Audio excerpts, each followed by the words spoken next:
오늘은 로마서 1장의 말씀을 가지고 칭의와 성화, 그 구원의 앞과 뒤, 칭의와 성화, 그 구원의 앞과 뒤라는 제목으로 함께 하나님 말씀을 나누도록 하겠습니다. 오늘 우리가 함께 보고 있는 로마서 1장 16절로 17절까지의 말씀을 제가 읽어 드리겠습니다. 내가 복음을 부끄러워하지 아니하노니 이 복음은 모든 믿는 자에게 구원을 주시는 하나님의 능력이 됨이라. 먼저는 유대인에게요 그리고 헬라인에게로다. 복음에는 하나님의 의가 나타나서 믿음으로 믿음에 이르게 하나니 기록된 바 오직 의인은 믿음으로 말미암아 살리라 함과 같으니라. 우리는 지금 이사야서를 끝나고 이제 로마서를 함께 보고 있습니다. 로마서를 보는 가운데 특별히 오늘은 그 가장 로마서의 중심 내용이라 할 수 있는 칭의와 또 성화에 관련된 이야기를 먼저 나누려고 합니다. 그리고 이후로는 로마서를 앞에서부터 차근차근 보면서 그 가운데 주시는 주의 은혜를 나누려고 합니다. 제가 신대원에 다닐 때 가장 궁금했던 것 중에 하나가 회심이라고 하는 부분이었는데, 그래서 그 부분에 대해서 조직씨나 교수님에게도 여러 가지를 많이 여쭤보기도 하고, 또 그분으로부터 좋은 책을 추천받거나 또 그분의 또 의견과 생각들을 듣기도 했습니다.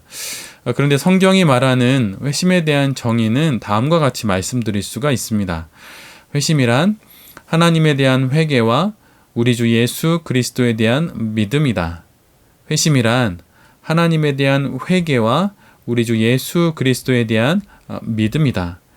돌아서고 또 믿는 것, 이것이 합쳐진 게 회심이라고 말할 수 있는 것이죠.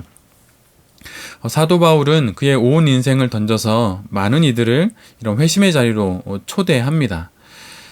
그리고 그 회심의 자리에 초대하면서 복음을 전하게 되는 것이죠. 오늘 우리가 함께 본 로마서 1장 16절로 17절은 우리가 잘 알고 있는 이신득의 또는 다른 표현으로는 이신칭의로 잘 알려져 있는 본문입니다. 오직 믿음으로써 의롭다함을 얻는다. 의롭다, 칭함을 받는다는 것이죠. 사도 바울은 로마서 3장 23절로 또 24절에 좀 더 구체적으로 이 부분을 이렇게 이야기합니다. 모든 사람이 죄를 범하였음에 하나님의 영광에 이르지 못하더니 그리스도 예수 안에 있는 속량으로 말미암아 하나님의 은혜로 값없이 의롭다 하심을 얻은 자 되었느니라. 여기서 속량이라고 하는 것은 조선시대의 노비에게 대가를 주고 그들의 신분을 풀어주어서 양인이 되게 하던 제도가 바로 속량입니다. 그래서 이 속량이라는 개념을 이 오늘 우리가 함께 보는 로마서로 가지고 와서 이 부분을 그렇게 번역한 것이죠. 종교개혁 이래에 개신교가 전통적으로 이해해온 칭의, 이에 대한 정의는 다음과 같이 요약할 수 있습니다. 하나님의 은혜로 이루어진 그리스도 사건, 즉 구원의 사건을 선포하는 것이 복음인데, 이 복음을 믿으면 그리스도의 대속의 제사가 우리에게 효력을 발생하여서 우리가 무죄 선언을 받고 의인이라 칭함을 받는다. 이런 식으로 교회 안에서는 정의를 내립니다. 대속이라고 하는 것은 죄인을 자유케 하기 위해서 그 빚을 대신 갚아주는 것, 바로 그런 것이 대속이라고 하는데, 예수 그리스도께서 십자가에 달려 돌아가심으로 대속의 제사가 우리에게 효력을 발생하게 되었다는 것을 우리가 믿으면, 이 복음을 믿으면 그 대속이 우리에게 전가되어서 우리가 무죄 선언을 받는다고 하는 것입니다. 즉 의인이라 칭해진다고 하는 것이죠. 로마서 3장 23절에 나온 이 속량이 바로 이 대속과 같은 의미입니다. 여기서 주목해야 하는 것은 칭의는 무죄 선언이라고 하는 것이죠. 법정에서의 무죄 판결로 인해 죄인이었던 신분이 의인으로 바뀌는 것입니다. 법정에서의 신분이 바뀌는 것이죠. 법정에서 무죄로 칭함을 받는 것입니다. 무죄로 선언되고 무죄로 칭해지고 그리고 인정되는 것입니다. 즉 그리스도 예수의 대속적인 죽음을 형법상의 범주로 이해하고 예수님의 죽음을 대신적 속죄 행위로 해석하여서 법정적인 의미로 무죄 선고를 통해 의인의 신분을 받는 것입니다. 즉 의인의 신분을 얻게 되는 것이죠. 이 칭의, 다시 말하면 하나님의 법정에서의 무죄 판결로 인한 이런 신분의 변화는 우리가 믿음으로 예수 그리스도를 영접할 때 일어납니다. 즉 예수 그리스도를 믿음으로 말미암아 그리스도 예수의 의, 그 의로우심이 죄인인 우리에게 작용하여서 우리가 하나님 앞에서 의롭다 하심을 얻게 된다고 하는 것이죠. 그래서 오직 의인은 믿음으로 말미암아 살게 되는 것입니다. 이것이 바로 이신 칭의입니다. 우리가 오늘 함께 보지는 않았지만 골로새서 1장 13절로 14절에 사도 바울이 이러한 말을 우리에게 들려줍니다. 그가 우리를 흑암의 권세에서 건져내사 그의 사랑의 아들의 나라로 옮기셨으니 그 아들 안에서 우리가 속량 곧 죄사함을 얻었도다. 하나님께서 우리를 흑암의 권세에서 건져내어서 그리스도 예수의 나라로 옮기셨다고 합니다. 꺼내어서 보내신 것이죠. 그리고 그 예수 그리스도 안에서 속량, 즉 대속과 죄사함을 얻었다고 골로새서의 사도 바울이 기록해 줍니다. 앞에서 말씀드린 대속과 또 죄사함을 동일하게 말하는데 사실 그 설명에 좀 차이가 있습니다. 칭의란 대속을 통하여 의롭다 칭해지는 법정적 의미이지만 이뿐만 아니라 골로새서의 말씀처럼 새로운 관계로의 진입을 동시에 의미합니다. 이전의 관계를 버리고 새로운 관계로 들어가게 된 것이 칭의라고 하는 거예요. 우리는 보통 이신칭이 믿음으로 의롭다 칭해진다라고 생각하면 우리가 의롭게 되어진 것만 생각하는데 실은 우리가 죄인 되었던 이전의 관계를 떠나 의롭게 되었지만 또한 이전의 관계를 버리고 새로운 관계로 들어가게 된 것까지가 바로 칭의라고 하는 것입니다. 흑암의 권세 아래에서 사탄과 죽음의 통치로부터 건져져서 그리스도 예수의 통치를 받는 그 자리로 옮겨진 것이죠. 사탄과의 관계를 끊고 하나님과의 관계로 들어가게 된 것이 바로 칭의입니다. 하나님과의 올바른 관계로 들어가는 것, 이것이 바로 칭의의 또 다른 의미입니다. 즉 이를 달리 말하면 칭의란 하나님 나라에 입국한 새로운 국민이 되는 것이죠.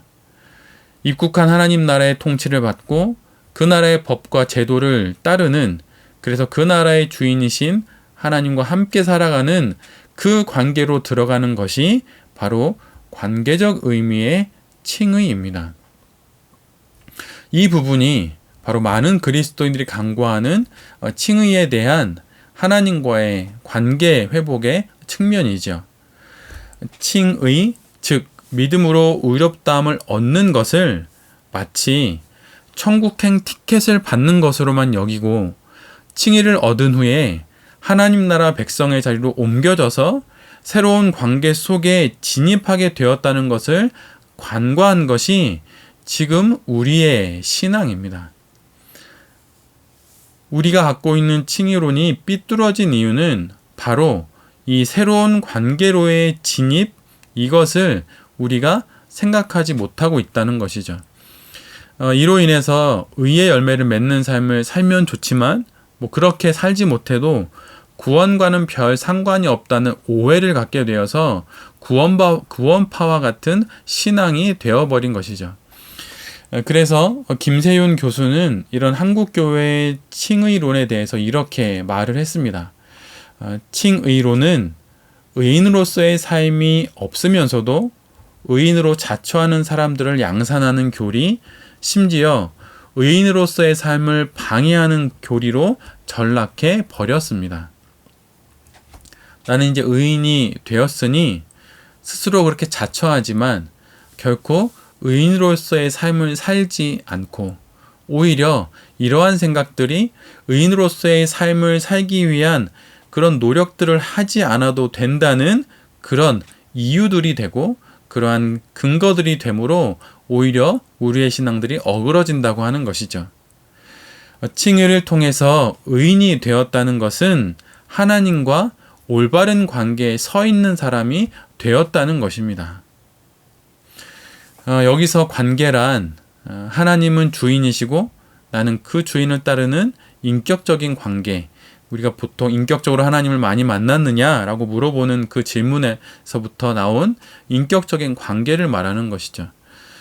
그리고 바로 우리가 예수님을 영접할 때 바로 그 순간부터 주님께서 내 삶의 주인 되심을 시작하시게 되는 것입니다.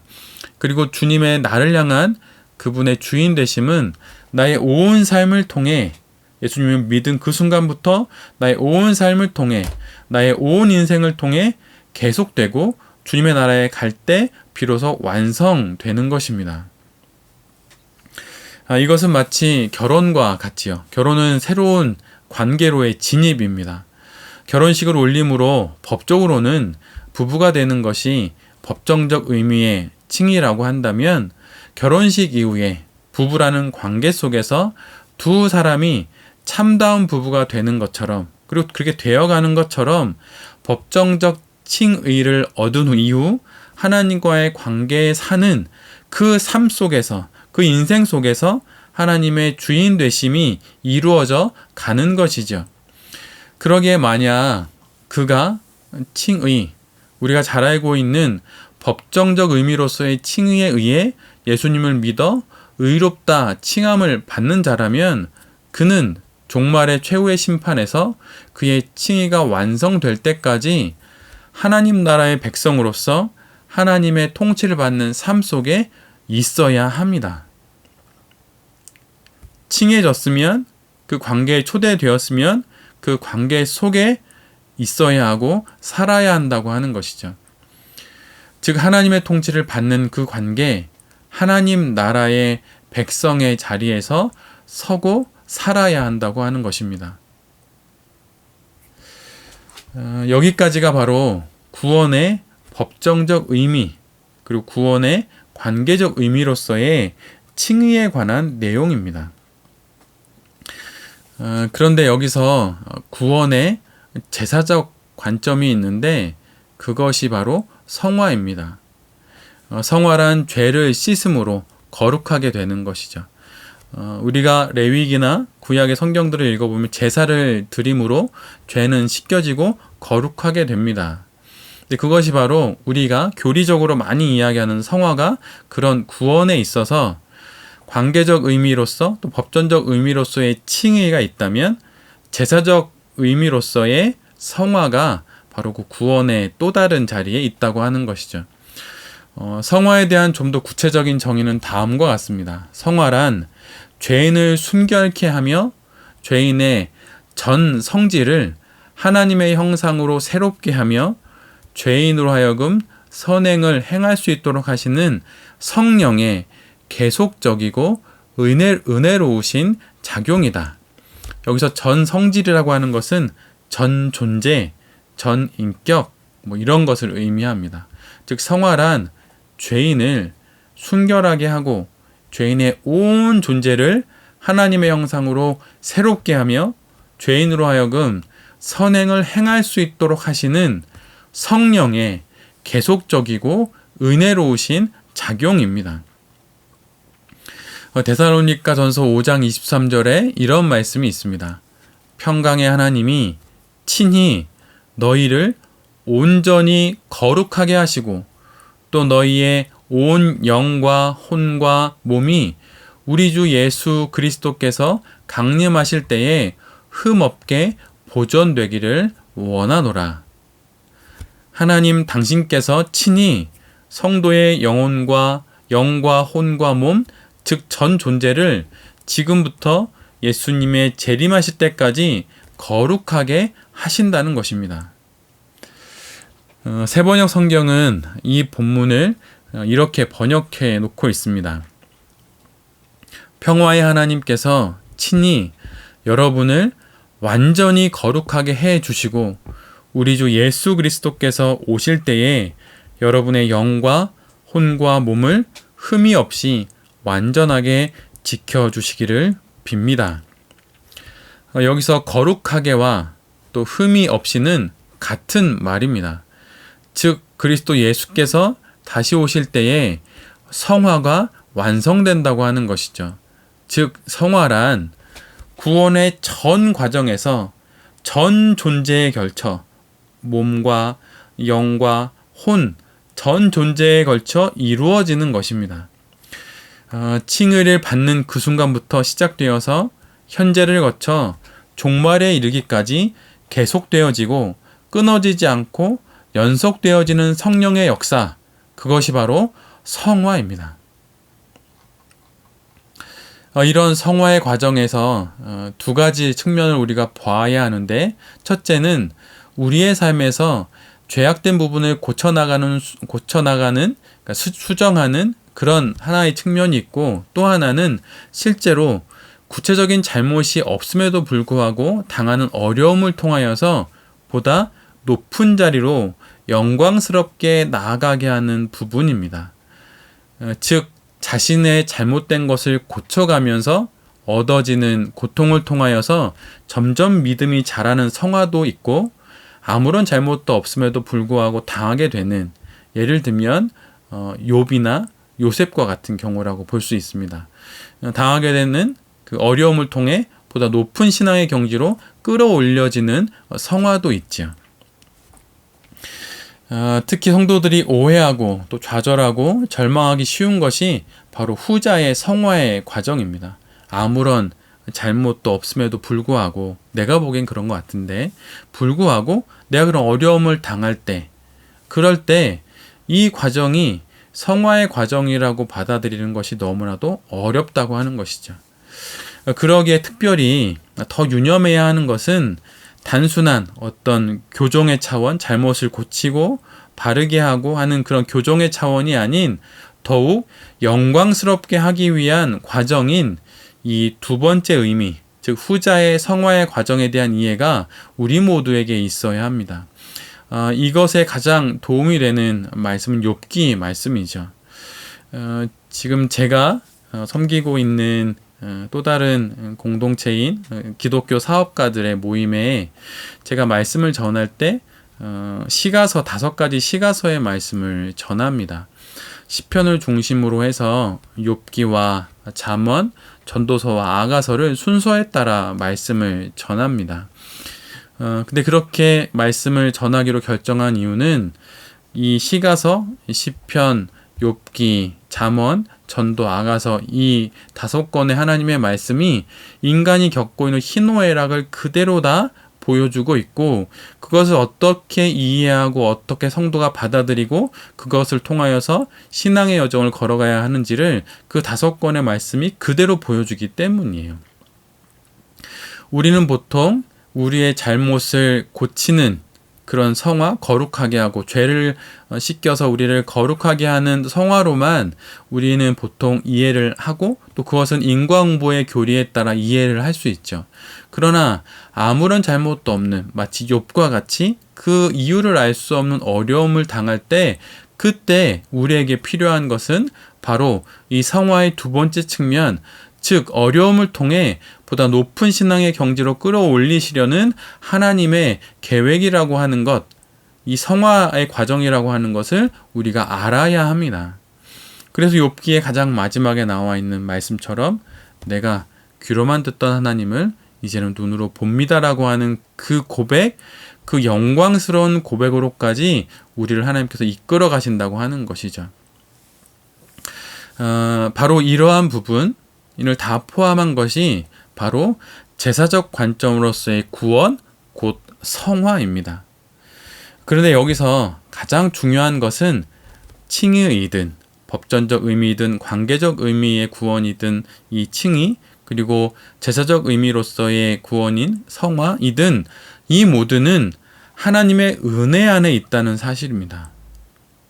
평강의 하나님이 그분께서 그리스도 예수의 재림의 날까지 계속해서 이루어 가시는 그 과정이 바로 성화라고 하는 것이죠. 바로 그것이 구원이라고 하는 것입니다. 이런 말이 있습니다. 잘 한번 들어보세요. 칭의와 성화는 둘 다 그리스도 예수의 구원의 메시아 사역 안에 있는 하나님의 은혜의 선물입니다. 하나님이 작정하셔서 우리에게 결과된, 우리가 갖게 된 선물이고 성취될 하나님의 의지의 목적이자 지향이기 때문에 둘 다 은혜입니다. 이 말씀을 여러분 잘 기억하실 수 있었으면 좋겠습니다. 칭의도 성화도 평강의 하나님이 우리의 삶 가운데 이루실 것입니다.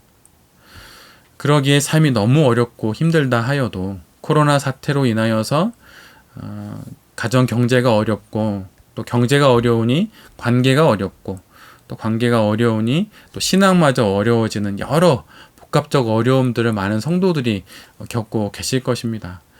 저 또한 또 그런 상황이기도 하고요.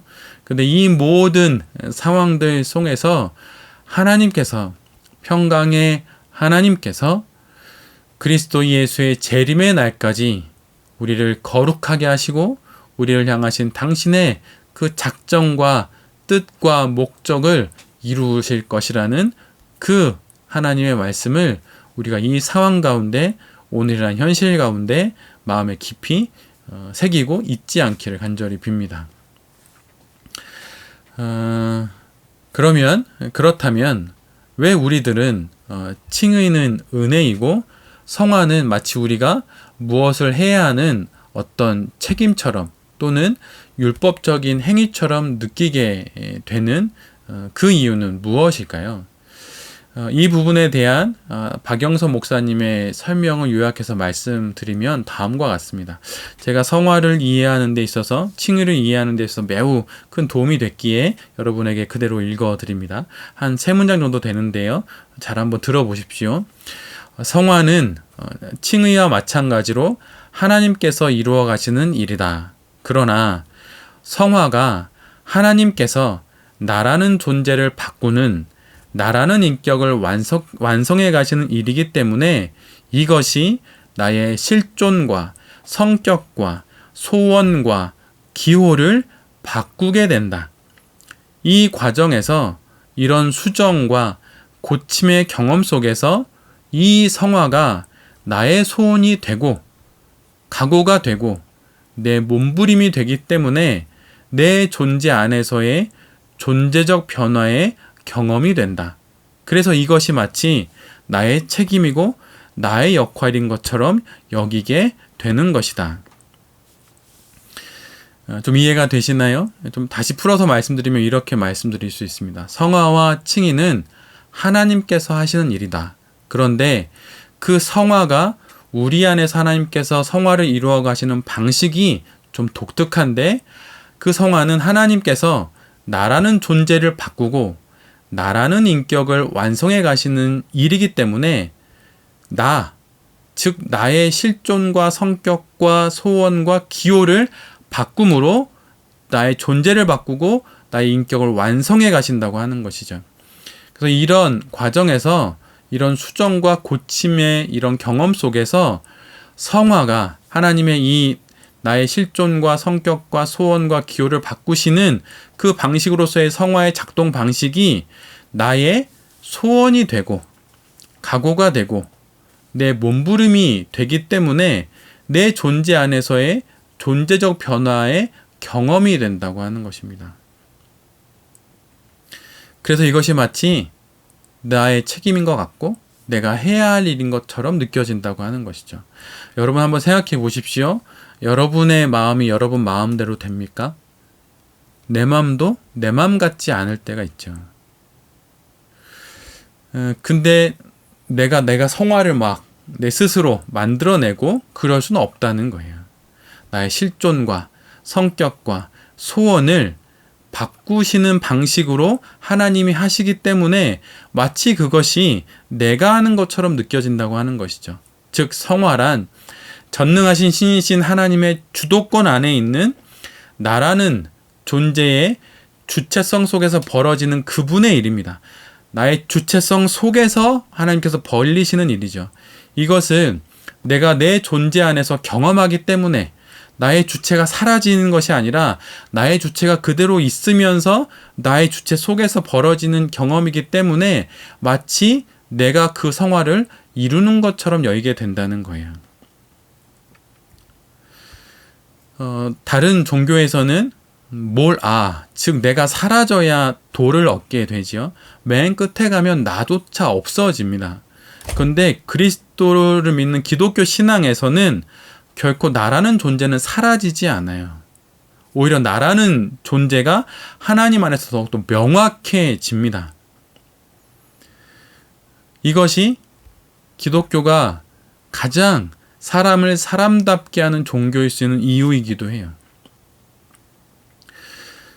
그러나 여기서 분명히 기억해야 하는 것은 성화는 하나님의 주도권 안에서 이루어지는 일이며 우리는 그 신의 주도권 아래서 나라는 존재의 주체성 속에서 나라는 존재 안에서 그 은혜를 경험하며 변화된다는 것입니다. 이 성화와 앞의 칭의, 즉 제사적 관점의 구원인 성화와 법정적 또 관계적 관점의 구원인 칭의를 합쳐서 예수 그리스도 안에 허락된 은혜요 선물인 구원이 되는 것이죠. 구원은 세 가지로 이해할 수가 있습니다. 법정적 의미로서의 구원인 칭의, 관계적 의미로서의 구원인 칭의, 그 다음에 제사적 관점으로서의 구원인 성화. 이 칭의와 성화가 합쳐져서 그리스도 예수 안에서 우리에게 허락된 은혜요 선물인 구원이 되는 것이죠. 하나님의 은혜인 이 성화의 목적을 기록한 말씀이 있는데 베드로후서 1장 3절로 4절의 말씀입니다. 여러분 우리가 성화의 과정을 걸어가는데 그 성화의 과정의 성화의 목적이 성경에 기록되어 있다는 거예요. 자, 그 부분을 읽어드리겠습니다. 베드로후서 1장 3절로 4절 말씀입니다. 그의 신기한 능력으로 생명과 경건에 속한 모든 것을 우리에게 주셨으니 이는 자기의 영광과 덕으로서 우리를 부르신 이를 알므로 말미암음이라. 이로써 그 보배롭고 지극히 큰 약속을 우리에게 주사 이 약속으로 말미암아 너희가 정욕 때문에 세상에서 썩어질 것을 피하여 신성한 성품에 참여하는 자가 되게 하려 하셨느니라. 세상에서 썩어질 것을 피하여 신성한 성품에 참여하는 자가 되게 하려 하셨느니라. 살아계신 하나님께서 우리를 신의 성품에 참여하게, 즉 그리스도 예수를 닮도록 하게 하는 것이 성화의 궁극적인 목적입니다. 예수 닮기를 원한다고 말하는 그 찬양의 신학적인 의미가 바로 베드로후서 1장에 있는 말씀이죠. 그의 성품, 신의 성품에 참여하기 위해서 예수를 닮기 원하는 것입니다. 어떠한 찬양도, 어떠한 신학의 서적들도, 그 어떠한 삶의 헌신과 봉사도 성경이 말하는 하나님께서 말씀하시는 그 어떤 신학적인 근거들이 없으면 쉽게 무너질 수 있습니다. 곡조 달린 노래가 될 수 있고 잘 정리된 연구서처럼 될 수 있죠. 그래서 신학이 사실은 필요하기도 합니다. 성도들에게 한번 설교를 주중에 지내다가 주일에 와서 설교를 듣고 어떤 큰 감흥과 은혜를 받는 것도 물론 필요하지만 신학에 대한 공부도 사실은 필요합니다. 왜냐하면 그 깊어진 신학으로 인하여서 신앙이 깊어지기 때문이에요. 예수 닮기를 원한다고 하는 그 찬양의 의미가 무엇입니까? 그것은 신의 신성한 성품에 참여하기를 원한다는 거예요. 성화되기를 원한다고 하는 것이죠. 하나님께서 우리 존재를 신의 성품이 되게 하시고 그 완성을 위해 어떤 단계와 내용들을 또 준비하시고 그것들을 우리에게 요구하실 때 그것들이 그냥 부당한 요구요 버거운 짐이 아니라 그것들이 우리의 소원이 되고 우리의 바람이 되고 또 그렇게 되지 않을 때 슬퍼하고 괴로워하는 것이 바로 성화의 목적을 향한 과정에서 일어나는 바로 우리의 신앙의 여정에서의 경험들이라고 하는 것이죠. 즉 우리가 어떤 상황과 조건에 있든 어떤 여건과 처지에 있든 하나님께서 우리를 신의 성품, 즉 그리스도 예수를 닮도록 하기 위해 끝까지 우리를 다루고 계시다는 것을 반드시 기억해야 합니다. 이 어려운 경제적인 상황과 관계적인 또 어떤 신앙적인 이 상황들 속에서 하나님께서 우리를 다루고 계시는 거예요. 기도도 잘 되지 않고 말씀도 잘 읽혀지지 않고 경제적으로 어렵고 너무 힘들 때 그때 일주일에 단 한 번 10분조차 기도하지 못할 때 그때까지도 하나님께서 우리를 여전히 다루고 계십니다. 왜냐하면 성화는 우리가 아닌 하나님의 일이기 때문이죠. 그러기에 결코 지금의 실패와 어려움 이것으로 인하여서 좌절할 필요는 없습니다. 혹 좌절했다면 여러분 그 자리에서 다시 일어나세요. 어려움 가운데 혹 지금 삶의 의미조차 찾지 못하고 있다면 그리고 오늘이 어제 같고 내일도 오늘과 같을 거라는 생각에 아무런 의욕이 없을 때 여러분 그때 지금 나의 삶 가운데 구원을 이루시고 성화를 이루어 가시는 그 하나님의 손을 바라보십시오. 여러분 결코 좌절하지 마십시오. 왜냐하면 우리를 거룩해 하실 하나님의 그 성실하심이 하나님의 그 결심이 우리를 신의 성품에 이르도록 우리를 계속 빚어 가실 것이기 때문입니다.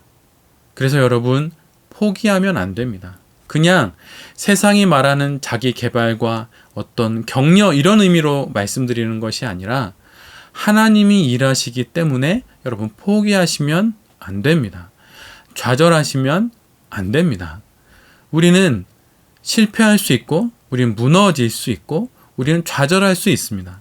그러나 하나님은 결코 실패하실 수 없는 신이십니다. 그리고 그분이 바로 우리 아버지이시기 때문에 결코 우리는 좌절할 필요가 없습니다.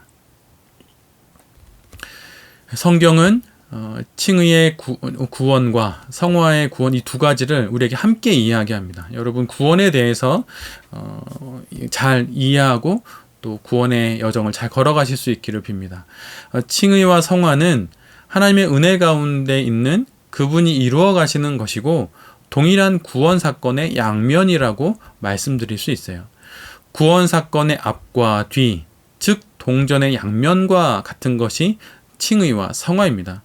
그래서 단 한 번의 칭의로 우리의 구원이 기계적으로 결정되고 그 이후의 성화는 우리의 상급에만 관계된다는 구원에 대한 이해는 또 수정되고 또 보완되어야 할 필요가 있습니다.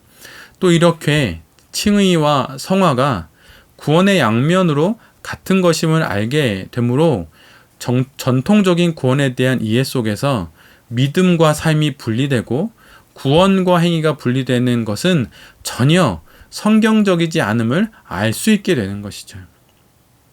의롭다 칭함을 받았으면 여러분 거룩하게 살아야 합니다.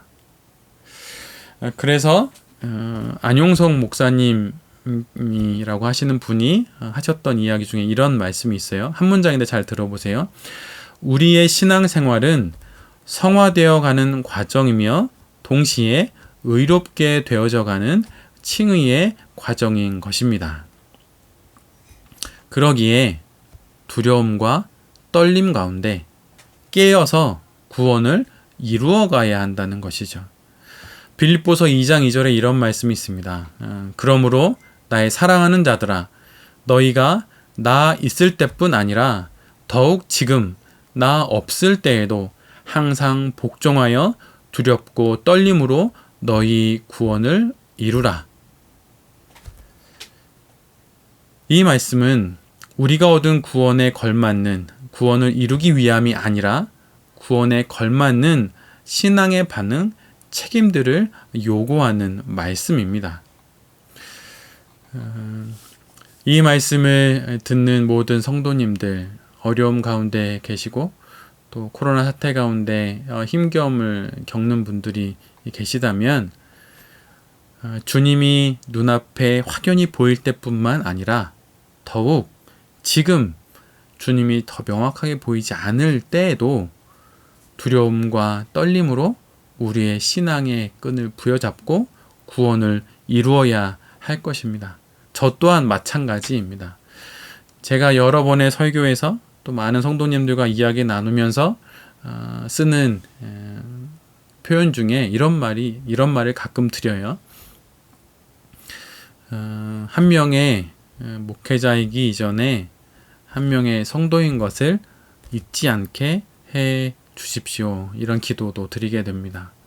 코로나 사태 가운데 성도들의 삶이, 또 목회자인 저의 삶이, 또 성도들의 직장과 사업장이, 또 제가 섬기는 교회가 다 어려울 수 있지요.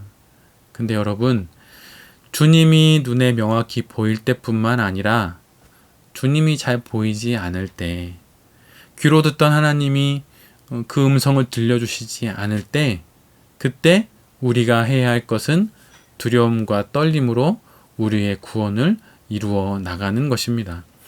그럴 때 욥이 했던 그 아름다운 고백, 귀로만 듣던 그 하나님을 내가 눈으로 보게 될 것입니다 라고 하는 그 고백이 이 모든 삶의 여정 가운데 우리에게 반드시 이루어질 것입니다.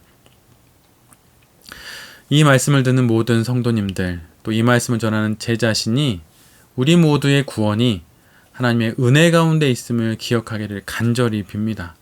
그래서 칭의와 성화를 통해 신의 성품에 참여함으로 그리스도 예수를 더욱 닮아가는 데까지 이르는 그 신앙의 걸음을 결코 멈추지 않는 신실한 성도들이 되기를 간절히 기도드립니다.